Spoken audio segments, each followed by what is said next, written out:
I let my father and his new wife stay with me because they were going through financial difficulties. But within a month, his wife was already trying to make me pay them monthly rent. My life had been difficult since birth. My mother died giving birth to me, and my father raised me, but for some reason, he blamed me, a newborn, for his wife's untimely death. Not a single day of my childhood passed without him reminding me in a harsh manner that my mother was gone because of me. He constantly repeated that my birth had taken away the most precious person in his life, and that he never wanted me in the first place. He claimed that my existence had cost him too much, and that I had to work hard to justify it, otherwise, my mother's death would have been in vain. As you can imagine, hearing such words as a child was devastating. I was too young to understand his grief, his loss, and his anger. I needed a mother too, but she wasn't there. And the only parent I had left saw me as a burden. The man who was supposed to be my protector, my guide, my source of comfort, became the one who constantly reminded me that I was unwanted, that my very existence was a curse. Growing up in such an environment was incredibly hard. I often felt guilty just for being alive. There were moments when I desperately wanted to talk to him, to tell him how much his words hurt me, to share what I felt. But fear kept me silent. And on the rare occasions when I tried to speak, I was met with even more bitterness and anger. As a result, my childhood was filled with deep loneliness and isolation. While other children had parents who supported them, comforted them in sadness, and gave them a sense of security, I felt like I was constantly walking on thin ice, trying to avoid another outburst of my father's resentment. Despite everything, I tried to understand his pain. I knew that losing my mother had broken him, and that he had never fully recovered from that loss. But that didn't make his words any less heavy. I was just a child trying to find my place in a world that felt cold and unwelcoming. And yet, deep down, I still longed for his approval, his love, and his recognition. I always hoped that, despite everything, I could somehow make my father proud of me. I remember the excitement I felt every time I brought home a report card with good grades, thinking that maybe this time, things would be different.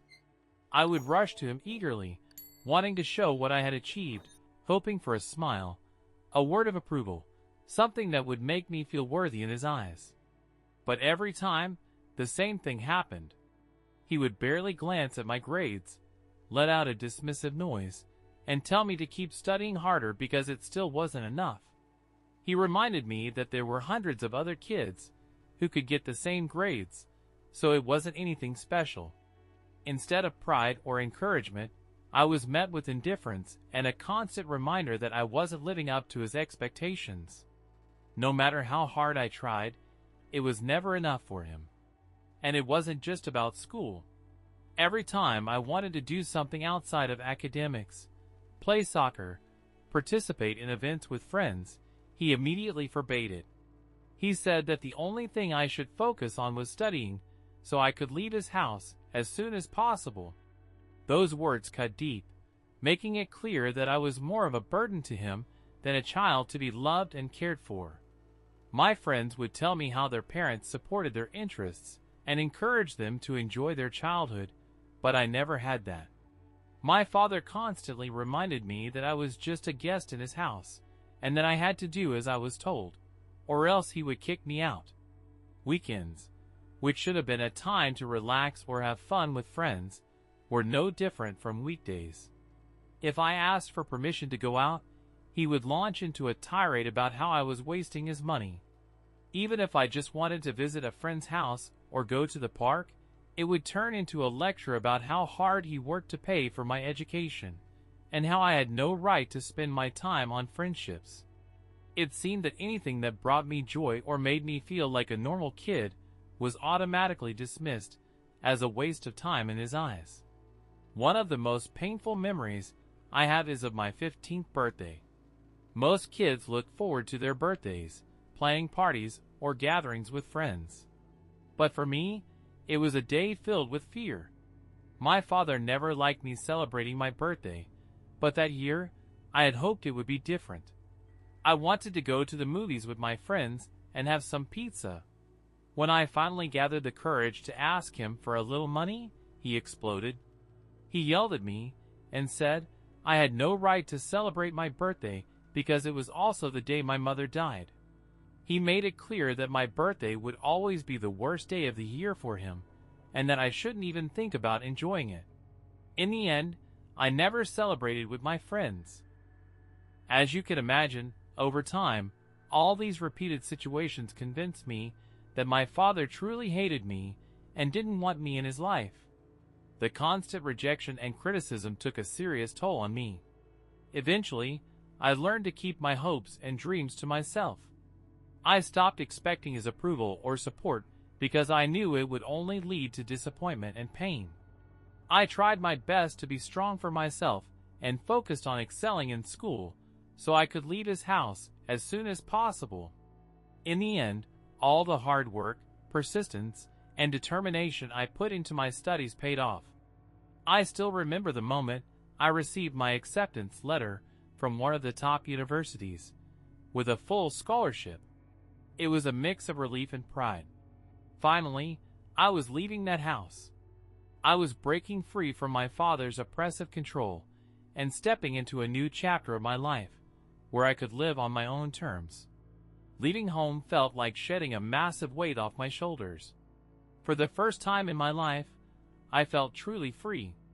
Those 4 years in college were some of the best years of my life. It was a time of self-discovery, growth, and happiness. I could finally live like a normal person. My father no longer controlled me, though he still tried to influence me from a distance. But I didn't listen anymore. I had lived under his pressure for long enough. Now it was time to make my own decisions and build the life I wanted for myself.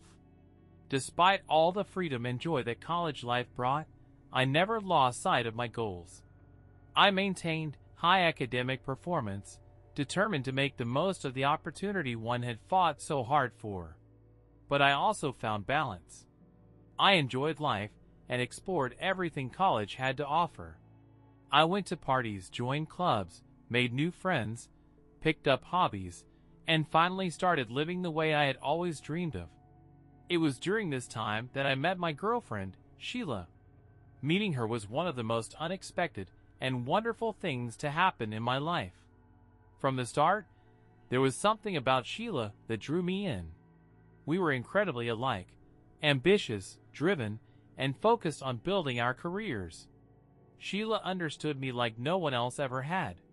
What I especially loved about her was that we could sit together in silence for hours, and she would just let me be lost in my thoughts, something that was incredibly rare in relationships.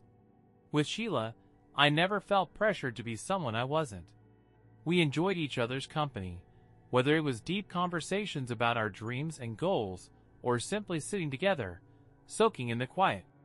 Sheila was the first person in my life who made me feel like I didn't have to carry the burden of guilt that had weighed me down for so many years. She saw through the pain I had lived with, the pain that had become such an ingrained part of my life that I almost stopped recognizing it as something abnormal. Sheila showed me how unfair it was for my father to blame me for my mother's death. She told me that no child should have to bear such a burden. She insisted that I go to therapy. I had never even considered it before. My father's words had sunk so deep into my mind that I never realized I could free myself from their influence. Therapy changed my life. At first, it was difficult, confronting the horrors of my childhood, acknowledging the trauma I had endured, and learning to break free from the toxic beliefs I had absorbed.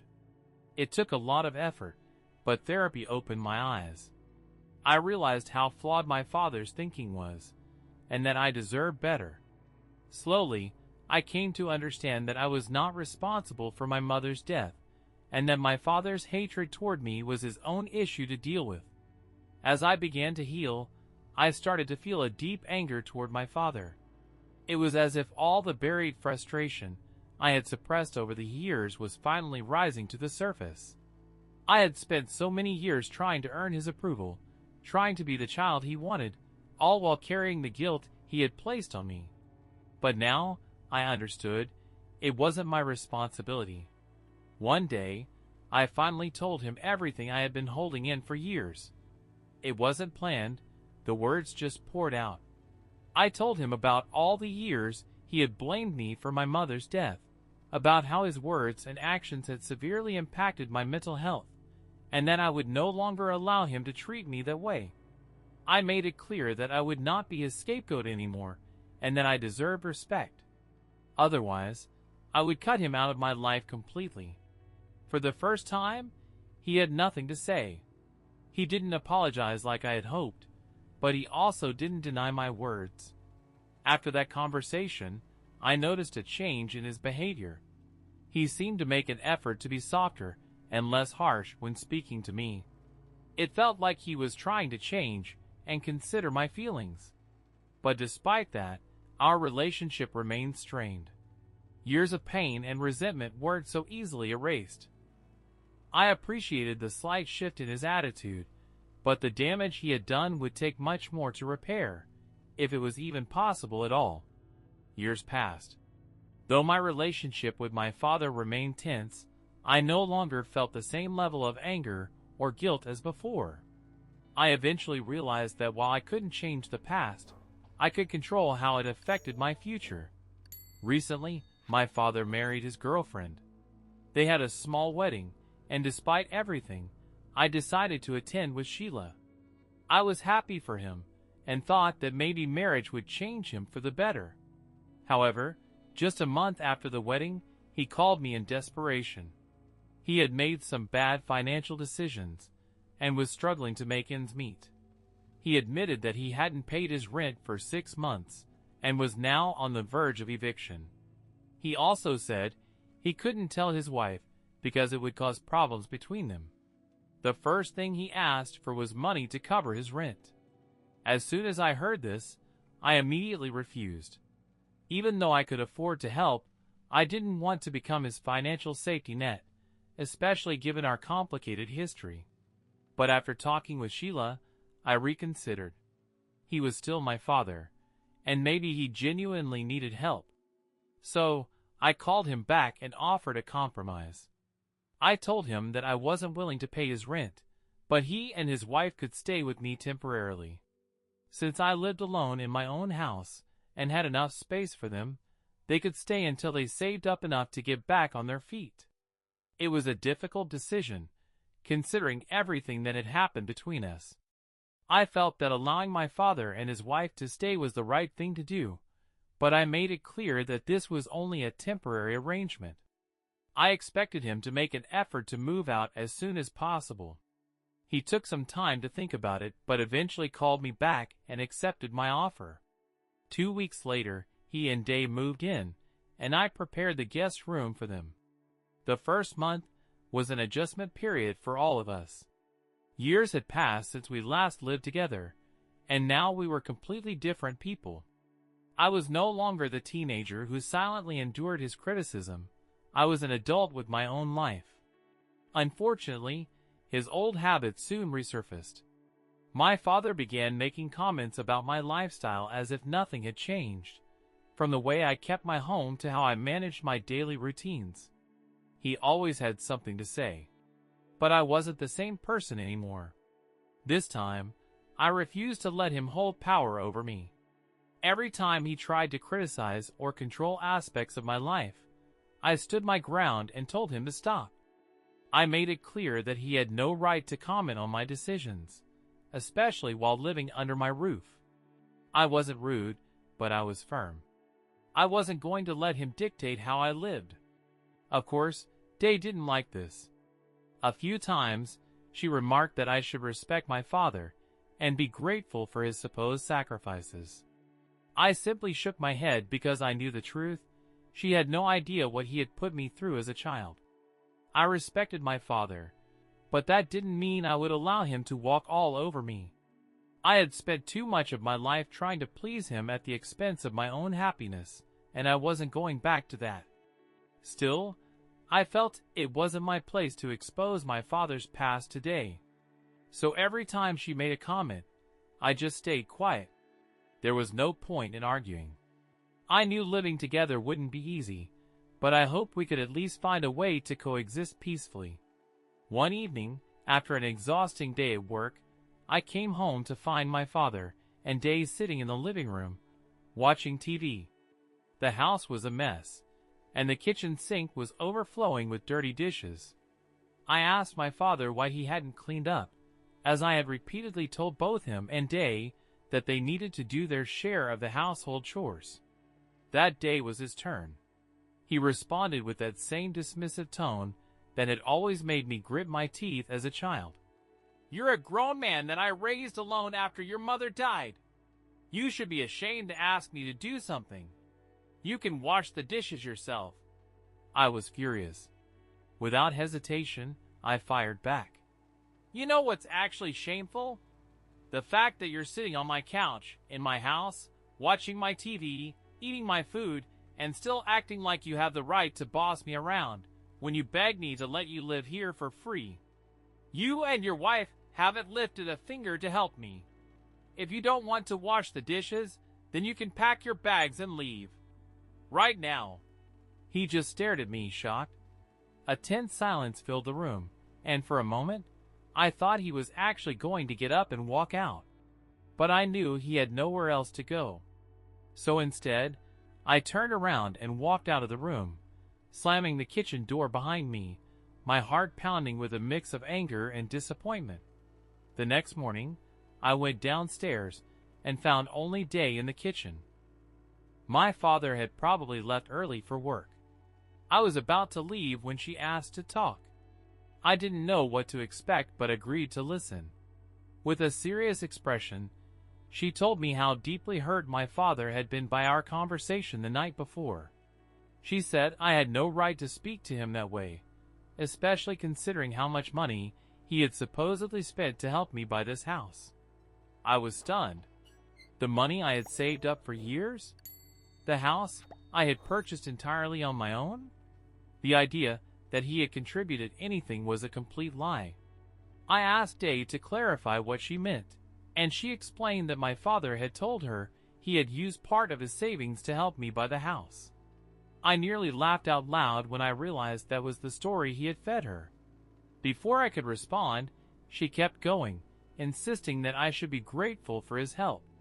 She argued that, given his financial struggles, it would only be fair for me to start paying him back by charging myself rent. After all, in her mind, this was his house too. Her reasoning was that it would be a way of showing gratitude for his supposed financial sacrifices. I stared at her, unable to hold back my reaction anymore. I started laughing. The whole situation was so absurd that I couldn't take it seriously. When I finally stopped laughing, I told her the truth, that I was the sole owner of the house, and that my father hadn't contributed a single penny.